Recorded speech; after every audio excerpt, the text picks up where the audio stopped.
Hello student, so today we are going to talk about the chapter cell. ठीक है, cell के बारे में पहले बात हो चुकी है थोड़ी बहुत। We did talk about the plasma membrane, we did talk about the different types of solutions की बात हुई थी।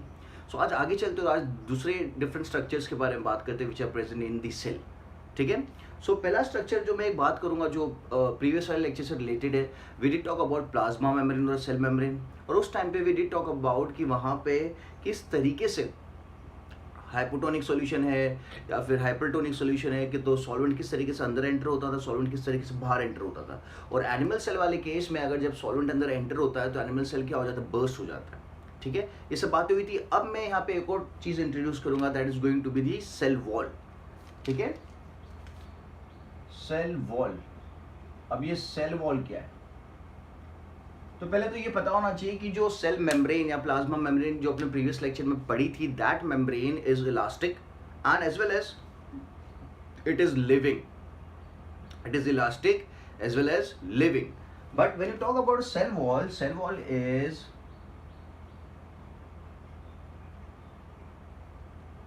non-living. It is non-living. It is hard and non-elastic. It is hard and non-elastic. Where do you find it? So it is found in plants, bacteria and fungi.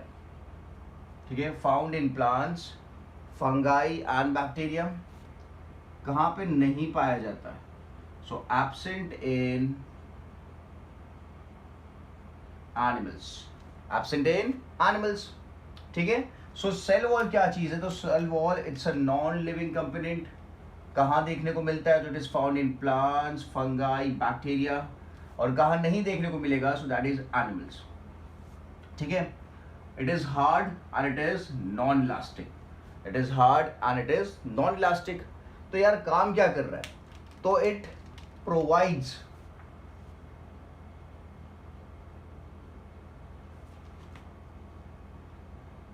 strength and support to plants. It provides strength and support to the plants. ठीक है, now plants की अगर बात करते हैं तो plants एक ऐसी चीज है जो कितना भी खराब मौसम हो, ओके, कितनी भी बारिश हो, कितना भी तूफान आ रहा हो, they can not move from one place to another.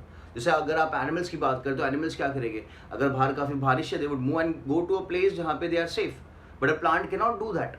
सो उसकी वजह से प्लांट के पास ऐसा कोई स्ट्रक्चर होना चाहिए जो प्लांट को क्या करे, प्लांट को स्ट्रेंथ प्रोवाइड करे, सपोर्ट प्रोवाइड करे। तो प्लांट का जो हर एक सेल होता है उसके पास एक लेयर होता है which is termed as the cell wall. Okay, it is the outer most layer. कौन सा लेयर है? Outer most layer. जैसे कि अगर मैं यहाँ पे बनाता हूं, एक सेल बनाता हूं,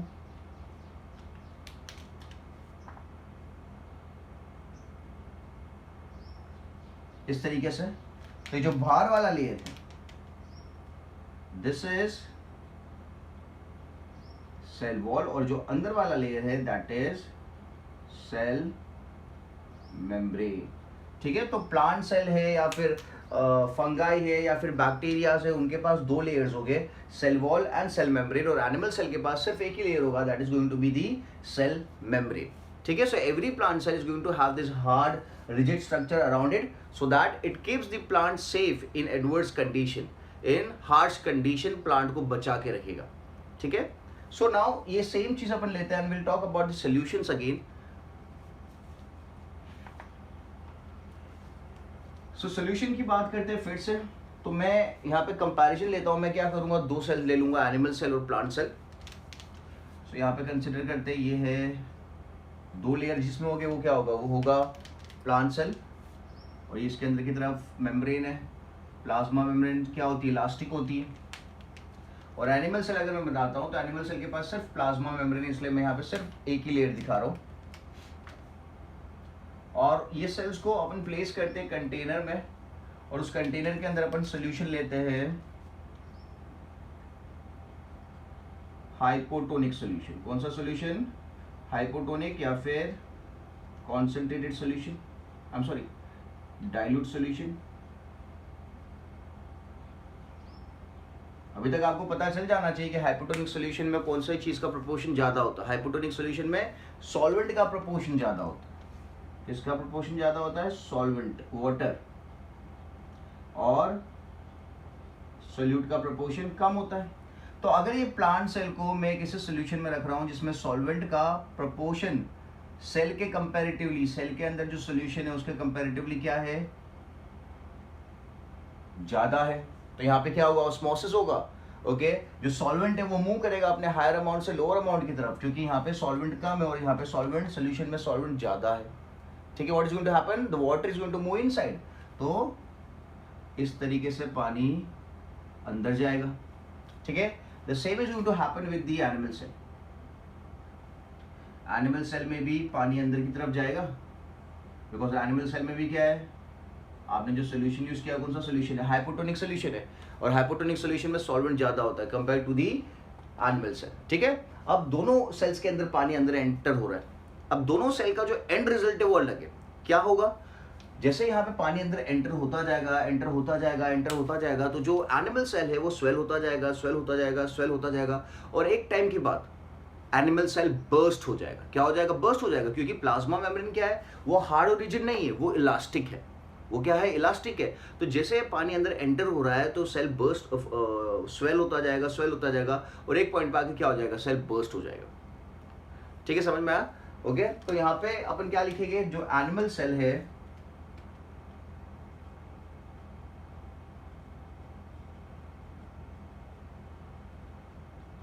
बर्स्ट हो जाएगा। Animal cell is going to burst because of the intake of water. What about a plant cell? ठीक है, अब प्लांट सेल में भी सेम सिनेरियो, पानी अंदर एंटर हो रहा है, पानी अंदर एंटर हो रहा है, बट प्लांट सेल में उसके सराउंडिंग में क्या है? There is presence of cell wall. Okay, तो जैसे आप बलून है, तो मैं बलून में अगर एयर ब्लो करता हूं तो बलून बड़ा होगा, बड़ा होगा, बड़ा होगा, और एक पॉइंट के बाद अगर मैं ज्यादा एयर डालूंगा बलून बर्स्ट हो जाएगा। ये वाला केस। ठीक है, इसमें जो बलून है उसकी मेम्ब्रेन है उसको आप कंसीडर कर सकते हो सेल मेम्ब्रेन। बट अगर मैं बलून को ब्लो कर रहा हूँ और सामने से किसी ने बलून को से होल्ड करके रखा हुआ है, ठीक है, तो मैं अगर एयर ब्लो कर रहा हूँ तो उसने सामने से बलून को होल्ड करा है, तो क्या होगा? बलून एक्सपांड नहीं हो पाएगा। ठीक है, मतलब ज्यादा एयर अंदर नहीं जा पाएगी क्योंकि बलून को होल्ड करा हुआ है। सो बलून जब एक्सपांड नहीं करेगा तो क्या होगा? बलून बर्स्ट नहीं होगा। फूलेगा तो सही, एक लिमिट तक फूलेगा, बट बर्स्ट नहीं हो पाएगा क्योंकि उसको किसी ने पकड़ के रखा हुआ है। तो उसी तरीके से यहाँ पे भी क्या होगा? जब पानी अंदर एंटर हो रहा है तो यस, सेल मेम्ब्रेन एक्सपांड होगी, बट जब सेल मेम्ब्रेन इस सेल वॉल के कांटेक्ट में आएगी तो सेल मेम्ब्रेन एक्सपांड नहीं हो पाएगी, and the chances of a plant cell bursting is not possible. तो यहाँ पे अपन लिख देंगे, यहाँ पे plant cell does not burst, plant cell does not burst because of cell wall. Okay, swell हो जाता है, it does get swollen, it does get swollen, और जो swollen सेल होता है उसे क्या कहा जाता है? टर्जिड कहा जाता है। क्या कहा जाता है? टर्जिड। ठीक है, समझ में आ गया? तो यहाँ पे देखो, आपको सेल वॉल का इंपॉर्टेंस पता चला कि अगर सेल वॉल प्रेजेंट है तो सेल बर्स्ट नहीं हो रहा है, और अगर सेल वॉल प्रेजेंट नहीं है तो सेल बर्स्ट हो जाता है। और प्लांट्स में तो काफ़ी सारी एक्टिविटी जो होती है पानी की मदद से होती है। प्लांट्स में काफ़ी सारी एक्टिविटी पानी की मदद से होती है। आपने देखा होगा कि अगर कोई प्लांट मुरझा गया, ओके, उसके लीव्स एकदम पूरे से मुरझा गए, और उसमें अगर आप पानी डालो तो क्या होगा? धीरे धीरे लीव्स फिर से क्या हो जाएगी? एक्सपांड हो जाएगी, प्लांट फिर से खिल जाएगा। क्यों खिल रहा है? बिकॉज उसका each and every cell is getting swollen, it is getting turgid. ठीक है, so this is the importance of a cell wall in a plant cell. Simple and easy. So यहाँ पे जो सोल्यूशन अपन यूज करते हैं, कौन सा सोल्यूशन? हाइपोटोनिक सोल्यूशन है। तो हाइपोटोनिक सोल्यूशन में क्या होगा? प्लांट सेल फूल जाएगा, टर्जिड हो जाएगा, और एनिमल सेल क्या हो जाएगा? बर्स्ट हो जाएगा। क्लियर है? अभी सोल्यूशन चेंज करते हैं, सोल्यूशन चेंज करते हैं। तो हाइपोटोनिक था तो अब लेते हैं hypertonic, concentrated solution. Concentrated solution में आपको पता होना चाहिए कि सॉल्वेंट का प्रोपोर्शन काफी कम होता है। ठीक है, so will draw the cells again.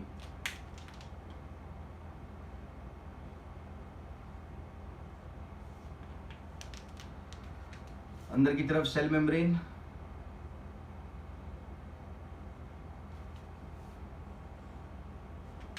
Will take the container, container में सेल्स को रखते हैं, और सोल्यूशन कौन सा लेना है? कॉन्सेंट्रेटेड सोल्यूशन लेना है. जो सोल्यूशन अपन लेंगे that is going to be concentrated solution. This is animal cell, आपको पता चलना चाहिए अब.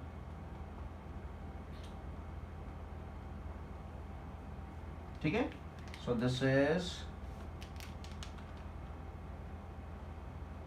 कॉन्सेंट्रेटेड या फिर हाइपरटोनिक सोल्यूशन. कॉन्सेंट्रेटेड फिर या फिर हाइपरटोनिक सोल्यूशन. तो हाइपरटोनिक सोल्यूशन में क्या होता है कि सॉल्वेंट का प्रोपोर्शन होता है वो कम होता है और सोल्यूट का प्रोपोर्शन ज्यादा होता है. तो सॉल्वेंट का प्रोपोर्शन कम है in comparison to the cells. मतलब इसका क्या हो गया, मतलब क्या हो गया, सॉल्वेंट सेल में ज्यादा है. तो यहाँ पे अब क्या होगा, ऑस्मोसिस होगा. सॉल्वेंट जब सेल में ज्यादा है तो सॉल्वेंट क्या करेगा, सेल से बाहर निकल लेगा, अपने हायर अमाउंट से लोअर अमाउंट की तरफ जाएगा. तो जो वाटर है सेल के अंदर से बाहर निकलता है, वाटर सेल के अंदर से बाहर निकलता है. ठीक है, the same scenario is for the plant cell. Water moves out of the cell.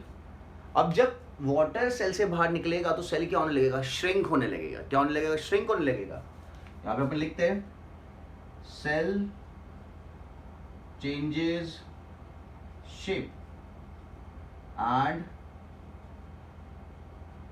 Shrinks. क्या हो जाता है, श्रिंक हो जाता है, छोटा हो जाता है. ठीक है, और यहाँ पे क्या होगा, अच्छा यहाँ पे छोटा हो जाता है तो मैं दिखाता हूँ कैसा हो जाएगा. So this is going to be looking like this when it gets shrink. छोटा सा एकदम. Okay, the cell is going to become very small because it has shrunk. क्योंकि जो उसके अंदर का सॉल्वेंट था सब बाहर आ गया.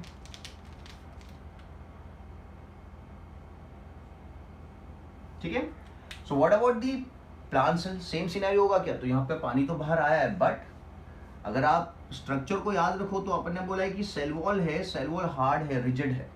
क्या है cell wall, cell wall is hard and rigid. तो अगर कोई स्ट्रक्चर हार्ड और रिजिड है तो आप उसका शेप थोड़ी चेंज कर सकते हो. For example if there is a table, अगर आपको उसका शेप चेंज करना तो you have to break it. ठीक है, तो यहाँ पे क्या होता है कि because of the cell wall being hard and rigid the shape of the cell does not change. Okay, तो चेंज कहाँ पे आएगा, तो चेंज सिर्फ आएगा अंदर वाले पोर्शन में जो प्लाज्मा मेम्ब्रेन है, और बाकी के ऑर्गेनल से वो श्रिंक हो जाएंगे. बट जो सेल वॉल है वो एज इट इज रहेगा. मतलब पूरा एज अ होल अगर आप देखो तो सेल एज इट इज है, अंदर के कंपोनेंट्स खाली श्रिंक हो गए. यहाँ पे तो पूरा के पूरा सेल क्या हो गया, श्रिंक हो गया. तो यहाँ पे अपन लिख लेते हैं cell does not change shape. ठीक है, cell does not change shape but plasma membrane, or I'll put it as the inner components, plasma membrane and organelles. But plasma membrane and organelles shrink. But plasma membrane and organelles shrink. ठीक है, अब ये जो sales है, दोनों की case में बात करते हैं, जो सेल्स है जो श्रिंक हो चुके हैं, दो cells are termed as plasmolysed cell. क्या कहा जाता है, प्लाज्मोलाइज. ये भी प्लाज्मोलाइज सेल है, ये भी प्लाज्मोलाइज सेल है. ठीक है, तो जब आप हाइपरटोनिक या कॉन्सेंट्रेटेड सॉल्यूशन यूज करोगे तो सेल क्या हो जाएगा, प्लाज्मोलाइज हो जाएगा, सेल के अंदर का सॉल्वेंट बाहर आ जाएगा. बट जब आप यूज करते हो हाइपोटोनिक सॉल्यूशन या फिर डाइल्यूट सॉल्यूशन तो सेल स्वेल हो जाएगा. एनिमल सेल स्वेल होगा और स्वेल होने के बाद बर्स्ट हो जाएगा, और प्लांट सेल क्या होगा, स्वेल स्वोलन रहेगा, टर्जिट रहेगा. ठीक है, so this should be very very clear regarding the plant cell and the animal cell. Plant cell के पास सेल वॉल और सेल मेम्ब्रेन है, और एनिमल सेल के पास सिर्फ सेल मेम्ब्रेन है. ठीक है, so this was all about the cell wall. Now will move to the another organelle, and that organelle is going to be the brain of the cell. Brain of cell. अब brain का importance आपको अपनी body में तो पता है, brain की मदद से आप काफी सारी चीजें करते हो. ओके, आपका ब्रेन आपकी बॉडी को कंट्रोल करता है. ठीक है, उसी तरीके से सेल को कौन कंट्रोल करेगा, तो सेल को कंट्रोल करने के लिए there is a structure which is known as nucleus. क्या कहा जाता है उसे? न्यूक्लियस कहा जाता है। तो मैं न्यूक्लियस बनाता हूं यहां पे कि न्यूक्लियस किस तरीके से दिखेगा।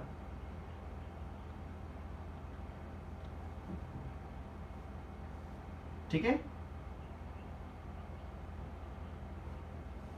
सो this is the structure of nucleus.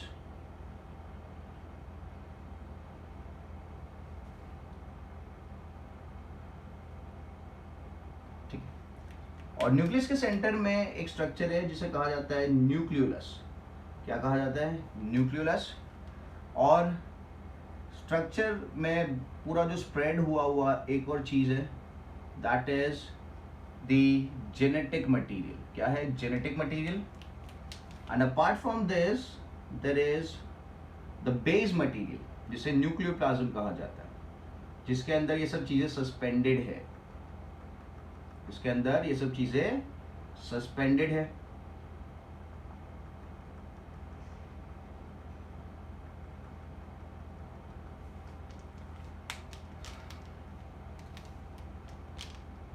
So we label it. ये जो स्ट्रक्चर, इसे क्या कहा जाता है? This is termed as nuclear membrane. क्या कहा जाता है? न्यूक्लियर मेम्ब्रेन, या फिर न्यूक्लियर एनवलप भी बोल सकते हो आप।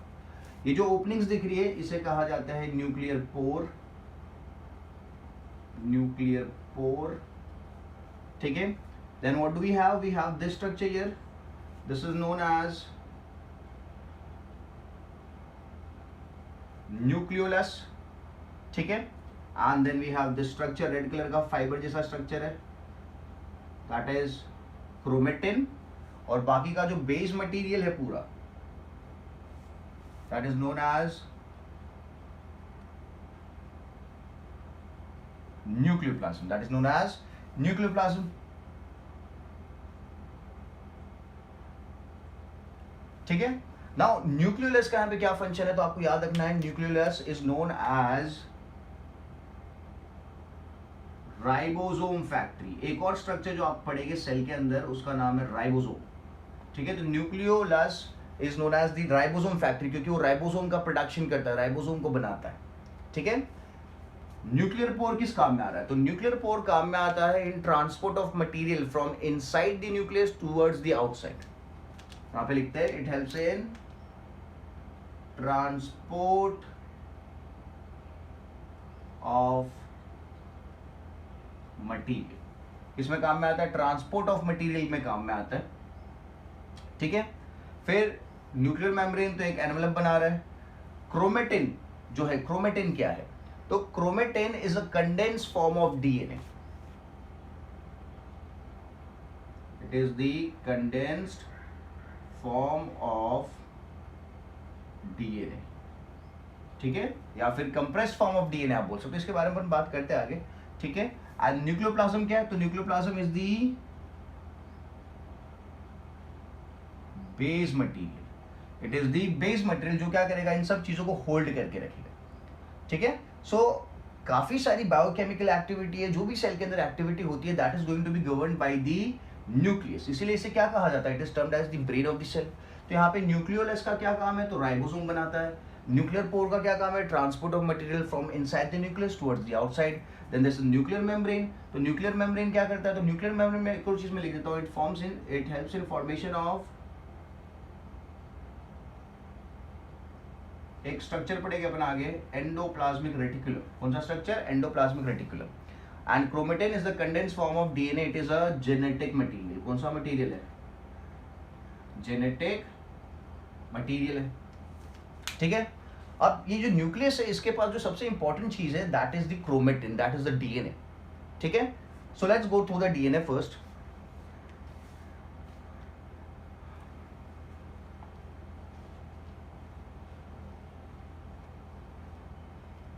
Every cell of a body,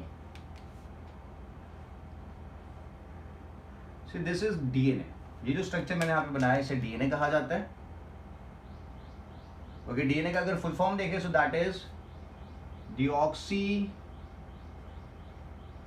ribo nucleic acid. DNA is deoxy ribo nucleic acid. और ये डीएनए जब कंडेंस हो जाता है, क्या होता है, कंडेंस या फिर कॉम्पैक्ट हो जाता है।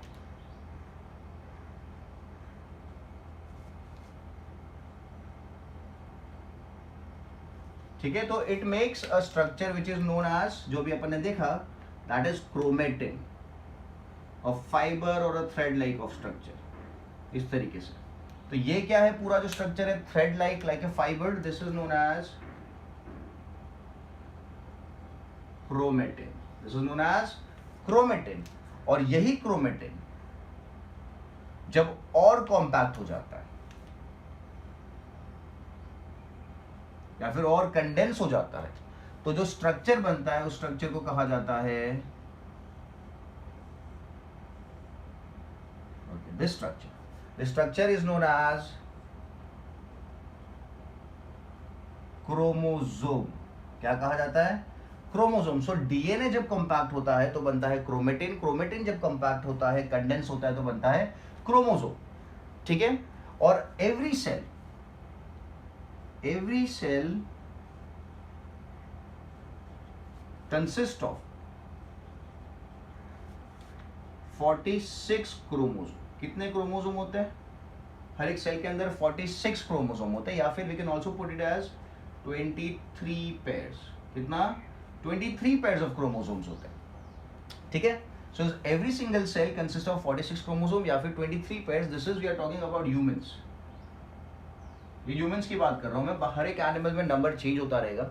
ठीक है, सो अगर every single cell has 46 chromosomes या फिर 23 पेयर्स, तो आपको ये बताना है अपनी बॉडी के अंदर देयर आर 10⁻14 सेल्स। कितने सेल्स है? 10⁻14, मतलब 10 के बाद 14 जीरोस। तो आपको मुझे ये बताना है, आप व्हाट्सएप कर देना है कि 10⁻14 सेल्स में कितने क्रोमोसोम्स होंगे, 10⁻14 सेल्स में कितने क्रोमोसोम्स होंगे। ठीक है, ये आपको मुझे बताना है। क्लियर है?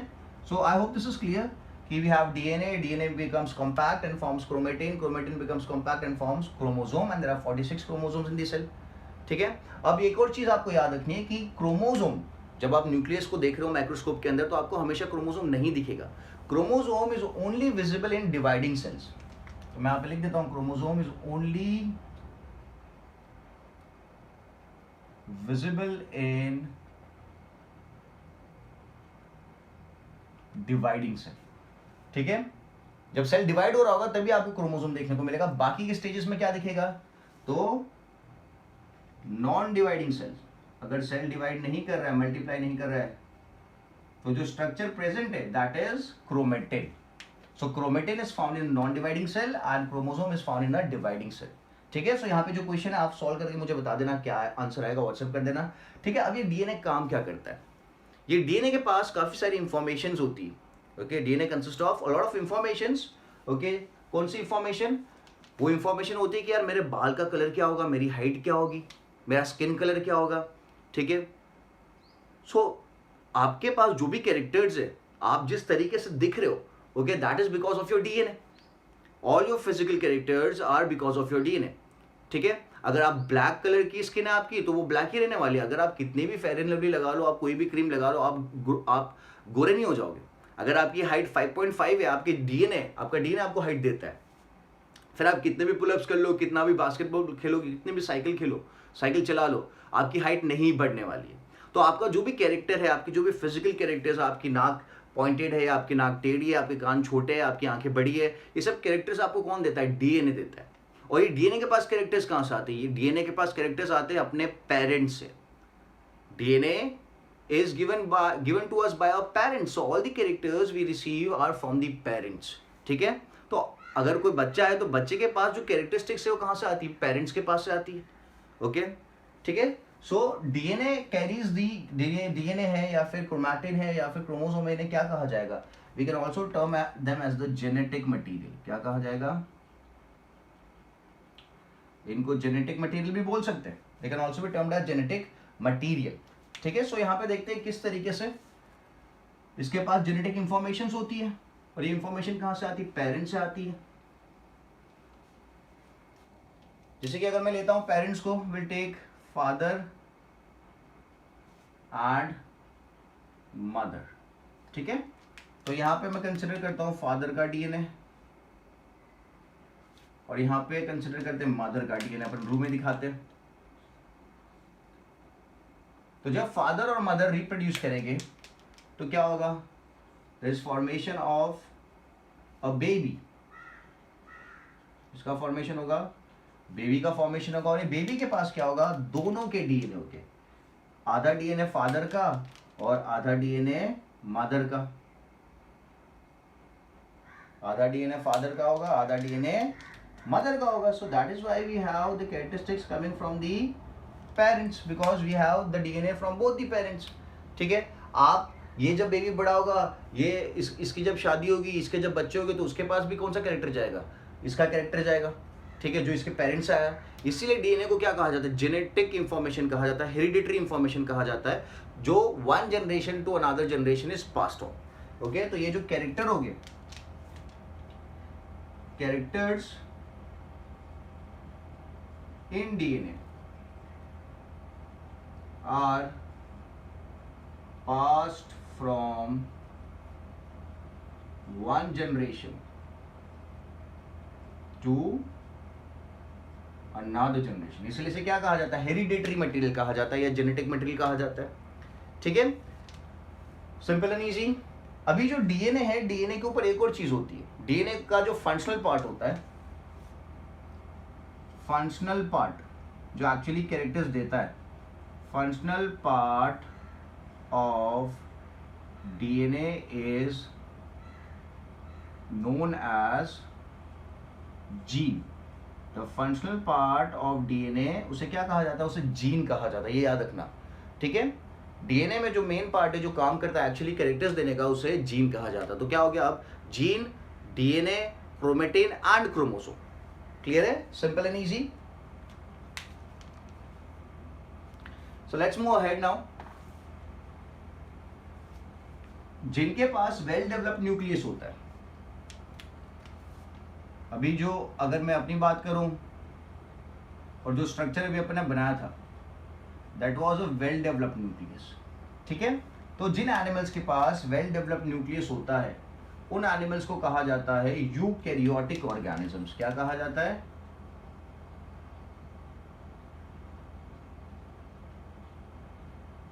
यूकैरियोटिक ऑर्गेनिज्म, या फिर we can also term them as the higher organisms. जितने भी हायर ऑर्गेनिज्म है, जैसे अपन है या फिर कोई प्लांट्स है, हायर एनिमल्स है, उनके पास क्या होगा, वेल डेवलप्ड न्यूक्लियस होगा, तो we are term them as the eukaryotic organism. ठीक है, और जिनका न्यूक्लियस वेल डेवलप नहीं होता है, nucleus is not well developed, nucleus अगर वेल डेवलप नहीं है, तो उस न्यूक्लियस को कहा जाता है nucleoid. The nucleus is termed as nucleoid and the animals are termed as prokaryotic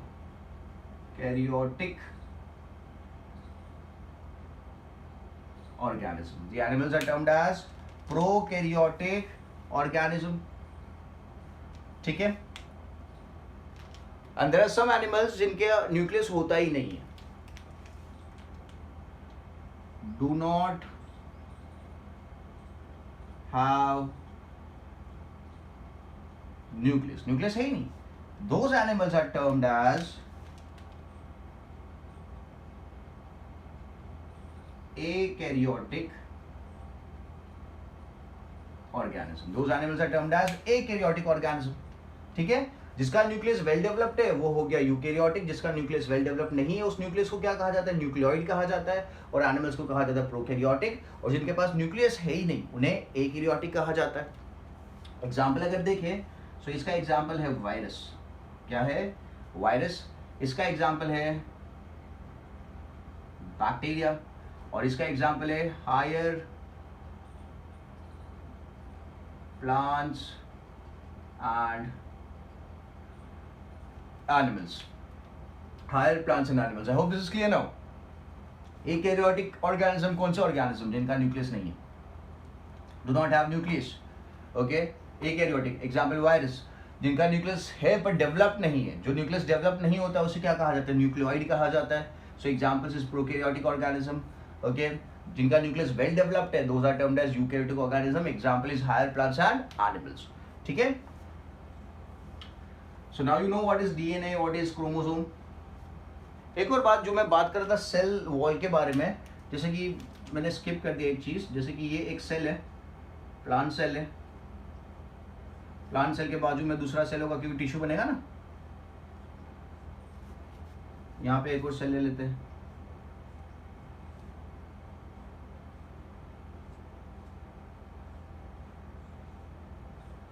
ये सेल वॉल है, और अंदर क्या होगा, अंदर there is presence of cell membrane, अंदर देयर इज प्रेजेंस ऑफ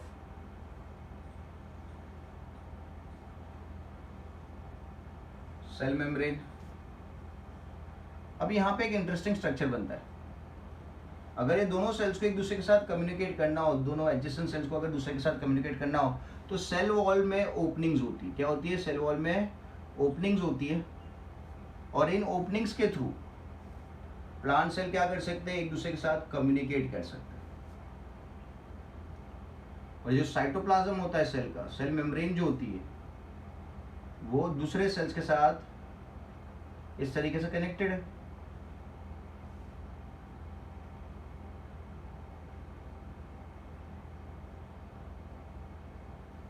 ठीक है, समझ में आया। तो अब क्या होगा, जो चीजें हैं, जैसे कि यहाँ पे सेल के साइटोप्लाज्म में जो चीज है वो दूसरे सेल के साइटोप्लाज्म में जा सकती है, कंपोनेंट्स मूव कर सकते हैं एक सेल से दूसरे सेल में, components can move from one plant cell to the another plant cell. क्यों, बिकॉज यहाँ पे ये जो स्ट्रक्चर प्रेजेंट है, ओके, ब्रिज प्रेजेंट है। तो ये जो ब्रिज है, इस ब्रिज को कहा जाता है प्लाज्मोडेस्माटा। क्या कहा जाता है ब्रिज को, प्लाज्मोडेस्माटा। ठीक है, जो क्या कर रहा है, connects cytoplasm of two cells, of adjacent cells आप बोल सकते हो। और एक और बात आपको याद रखनी, it is only found in plant cell, सिर्फ प्लांट सेल में ही देखने को मिलेगा और कहीं देखने को नहीं मिलेगा। ओके, मैं सेल वॉल की बात कर रहा हूं वाले केस में, क्लियर है, done. So plasmodesmata is seen in only the plant cell, not the animal cell. ठीक है, so now moving ahead and we'll talk about another important structure that is the powerhouse of the cell. Okay, because अपनी body जो होती है, every organism requires energy. ठीक है, आपके पास अगर वॉच है या अगर आप टीवी यूज कर रहे हो या कोई प्ले स्टेशन यूज कर रहे हो, तो एवरीथिंग रिक्वायर्स एनर्जी। ओके, तो एनर्जी कहाँ से आ रही है, इलेक्ट्रिसिटी सप्लाई कर रही है। अपने केस में इलेक्ट्रिसिटी नहीं चलेगी, we work on chemical energy, और जो केमिकल एनर्जी है अपनी बॉडी में, that is termed as ATP. क्या है, एटीपी। तो अभी मैं जिसकी बात करूंगा जो स्ट्रक्चर की, that is power house of cell, power house of cell, और स्ट्रक्चर का नाम है माइटोकॉन्ड्रिया। क्या नाम है, माइटोकॉन्ड्रिया। मैं यहाँ पे पहले लिख देता हूं माइटोकॉन्ड्रिया क्या करता है, क्यों पावर हाउस कहा जाता है, बिकॉज इट प्रोड्यूस एनर्जी। कौन सी एनर्जी प्रोड्यूस करता है, तो मैं स्पेसिफिक लिखता हूं, अवर बॉडी वर्क्स ऑन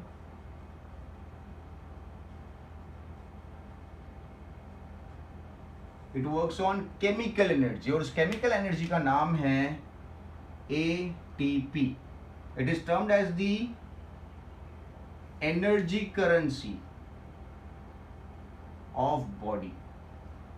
मतलब अगर कोई ऑर्गन को फंक्शन करना, मेरी बॉडी में कोई भी रिएक्शन करना है, तो जो एनर्जी है वो एनर्जी कहां से मिलेगी, एटीपी से मिलेगी। एटीपी का फुल फॉर्म क्या है, तो एटीपी का फुल फॉर्म है adenosine triphosphate. Adenosine triphosphate is the name of ATP. तो अब से आप याद रखोगे कि अपनी बॉडी या कोई भी एनिमल की बॉडी या प्लांट की बॉडी कौन सी एनर्जी यूज करती है, केमिकल एनर्जी यूज करती है। ठीक है, और उस केमिकल एनर्जी का नाम क्या है, तो that is ATP, that is adenosine triphosphate.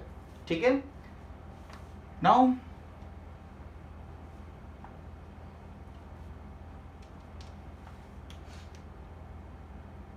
जो माइटोकॉन्ड्रिया है, it is a double membrane structure, it is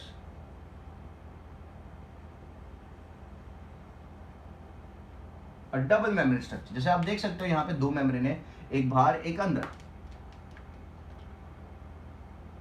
और ये अंदर की तरफ देयर इज अ फ्लूइड जिसे मैट्रिक्स कहा जाता है। यहाँ पे भी काफ़ी सारी इंपॉर्टेंट बायोकेमिकल एक्टिविटीज़ होती है, काफ़ी सारी इंपॉर्टेंट बायोकेमिकल एक्टिविटीज़ होती है यहाँ पे। और ये पोर्शन कौन सा है? ये बाहर का पोर्शन है।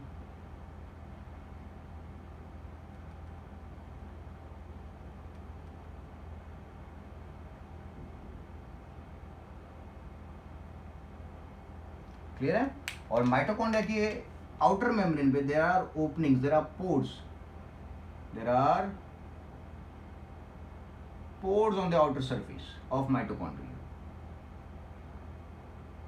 ठीक है, सो लेट्स लेबल इट। ये जो मेम्ब्रेन है this is known as outer membrane, this are pores चीजों को ट्रांसफर करने के लिए, दिस इज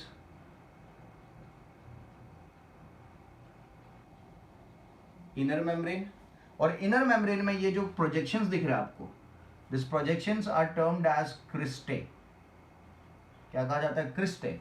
और जो अंदर का पार्ट है माइटोकॉन्ड्रिया का उसे कहा जाता है मैट्रिक्स। क्या कहा जाता है? Matrix. So the outer layer is known as outer membrane, inner layer is known as inner membrane. Inner membrane में जो फोल्ड्स उन्हें क्रिस्टे कहा जाता है, और इनर मेम्ब्रेन के अंदर का रीजन है जो मैंने यहाँ पर रेड में दिखाया उसे मैट्रिक्स कहा जाता है। क्या कहा जाता है? मैट्रिक्स कहा जाता है। तो यार एनर्जी कौन सी जगह पे बनती है? तो आपको याद रखना है क्रिस्टे में एनर्जी बनती है। क्रिस्टे वाला जो पोर्शन है वहां पे एटीपी का काम होता है। मैट्रिक्स में कौन सा रिएक्शन होता है? तो मैं यहाँ पे एक रिएक्शन का नाम लिखता हूं, it is known as Krebs cycle. क्या कहा जाता है? Krebs cycle. मैट्रिक्स में जो केमिकल रिएक्शन होता है उसे कहा जाता है क्रेब्स साइकिल। ठीक है, done. So this is a structure. अच्छा, अब ये जो स्ट्रक्चर है इसमें इंटरेस्टिंग बात क्या है? This structure, mitochondria, consists of its own DNA, ribosome, and its own proteins. ठीक है, माइटोकॉन्ड्रिया के खुद के पास खुद का डीएनए होता है। नॉर्मली डीएनए कहाँ प्रेजेंट होता है? Normally DNA is present inside the cell, inside the nucleus of the cell. But ये तो न्यूक्लियस थोड़ी है, ये तो माइटोकॉन्ड्रिया, ये क्या एक स्ट्रक्चर है जिसे ऑर्गेनल कहा जाएगा। ठीक है, ऑर्गेनल के अंदर डीएनए नहीं होता, बट ये माइटोकॉन्ड्रिया एक्सेप्शन केस है जिसके अंदर क्या है? खुद का डीएनए है, खुद के राइबोसोम से, खुद के प्रोटीन्स है। ठीक है, तो आपको याद रखना है इस चीज को कि माइटोकॉन्ड्रिया एक और स्ट्रक्चर है जिसे प्लास्टिड्स कहा जाता है। प्लास्टिड्स के पास भी खुद का डीएनए, खुद का राइबोसोम, खुद के प्रोटीन्स होते हैं। बट माइटोकॉन्ड्रिया को आप याद रखो, माइटोकॉन्ड्रिया के खुद के पास डीएनए, राइबोसोम और प्रोटीन्स होते हैं। और ये जो ऑर्गन्स होते हैं ये क्या होते हैं? सेमी ऑटोनोमस होते हैं। क्या होते हैं? Semi autonomous. Semi autonomous. Okay, autonomous का मतलब होता है खुद से काम करना, और सेमी मतलब हाफ, मतलब टोटल काम खुद से नहीं करेंगे। 50% ऑफ काम ये अपना खुद से करते, they do their own work, they do their own work. Clear है? Semi autonomous, half. बाकी के ऑर्गेनल्स क्या करते हैं? They have to depend for proteins, okay, on the cell. But ये जो ऑर्गेनल है जो सेल के अंदर प्रेजेंट है वो खुद का काम खुद कर रहा है आधा, ओके, बिकॉज वो खुद के प्रोटीन्स बना सकता है। बाकी के ऑर्गेनल्स क्या करते हैं? They have to take proteins from other cells. But यहाँ पे ये खुद अपने प्रोटीन्स बनाता है और खुद काम करता है। एक और इंटरेस्टिंग बात आपको याद रखनी है इसके बारे में, ये जो ऑर्गेनल है वो सेल्फ रेप्लिकेटिंग है। क्या है? सेल्फ रेप्लिकेटिंग, मतलब खुद से रेप्लिकेट करता है। It is not dependent on the cell for the process of replication. वो सेल के अंदर है फिर भी खुद से सब काम कर रहा है, खुद प्रोटीन्स बना रहा है, खुद केमिकल रिएक्शन कर रहा है, और खुद सेल्फ रेप्लिकेशन भी कर रहा है, खुद अपने आप को रेप्लिकेट भी कर रहा है। ठीक है, समझ में आया? एक और नाम मैं यहां पे लिख देता हूं,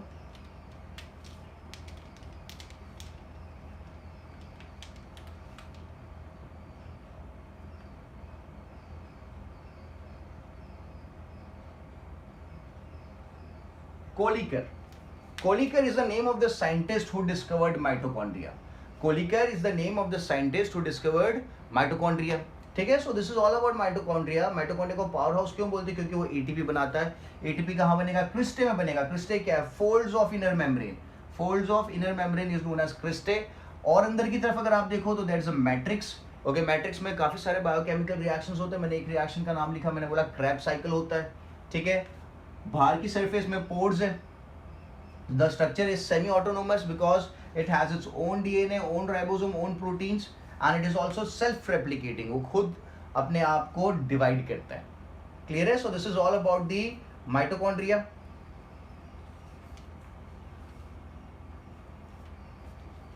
okay, so now let's move ahead.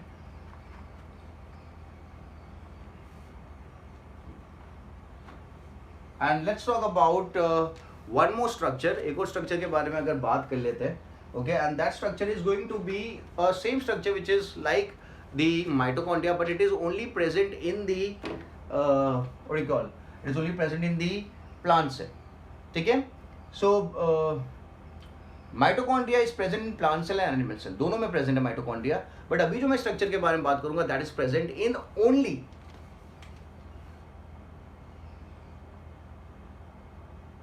plastids. ठीक है, तो यहाँ पे याद रखना है only present in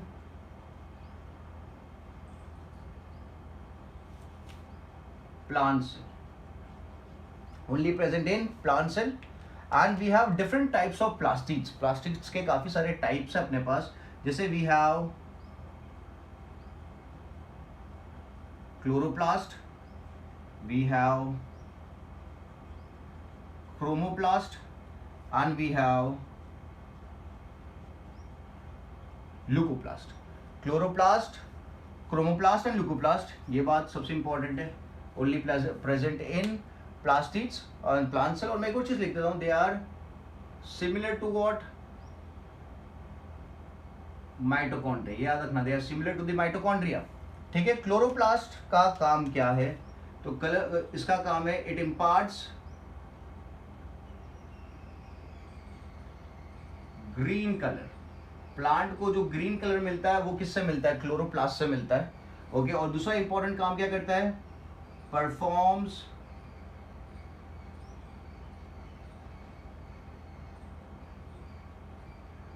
photosynthesis. Performs photosynthesis. Photosynthesis बहुत इंपॉर्टेंट इवन है, इसलिए क्लोरोप्लास्ट को it is also termed as kitchen of plant cell. It is termed as kitchen of plant cell. कौन? क्लोरोप्लास्ट. क्यों? क्योंकि वो बनाता है photosynthesis. Photosynthesis the process of making food. Chromoplast की बात करते हैं तो क्रोमोप्लास्ट जो है it also imparts colours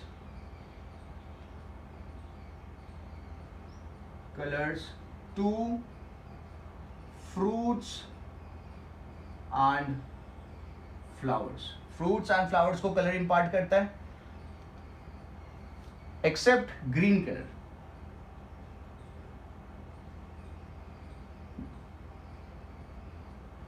green के अलावा जो भी कलर है that is going to be given by chloroplast.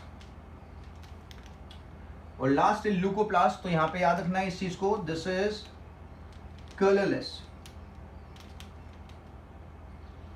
It is colourless, does not impart colour. तो काम क्या करता है? तो it functions as storage. It performs the function of storage. ठीक है, तो यार स्टोरेज में क्या फंक्शन कर रहा है? तो it stores protein, it stores oils and it stores starch. ठीक है, तीन चीजों को स्टोर किया जाएगा. एक है प्रोटीन, ऑयल एंड स्टार्च. ठीक है, सो जो ल्यूकोप्लास्ट प्रोटीन को स्टोर करता है उसका नाम भी है. So it is termed as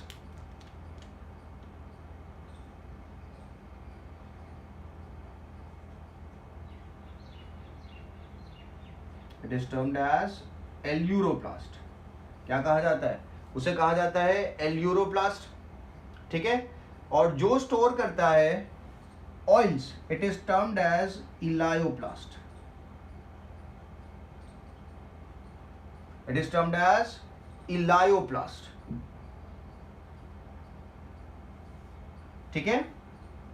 और जो ल्यूकोप्लास्ट स्टार्च स्टोर करता है, it is termed as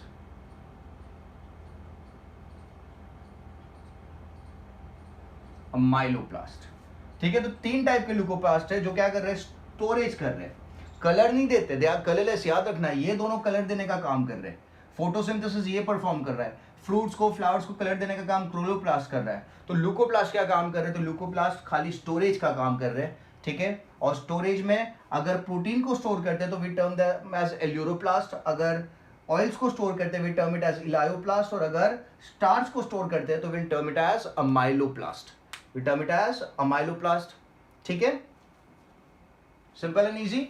so plant के अंदर बहुत इंपॉर्टेंट काम है इसका।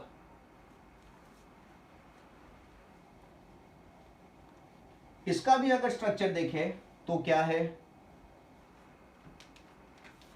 It is also double wall structure.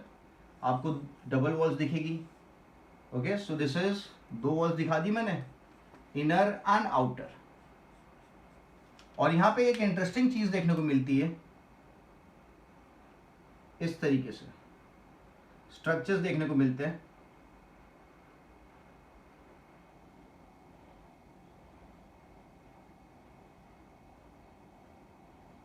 और ये स्ट्रक्चर्स एक दूसरे से कनेक्टेड होते हैं। The structures are connected to one another.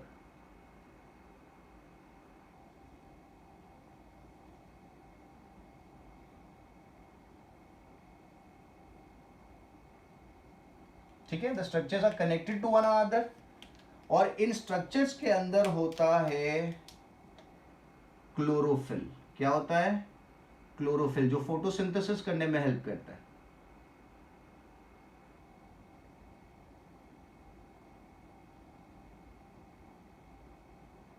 ठीक है, तो ये जो इंडिविजुअल स्ट्रक्चर दिख रहा है इस तरीके से मैंने रेड में दिखाया है,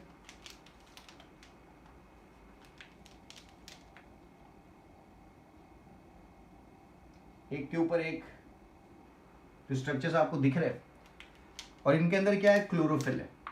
क्या है? क्लोरोफिल है, ठीक है।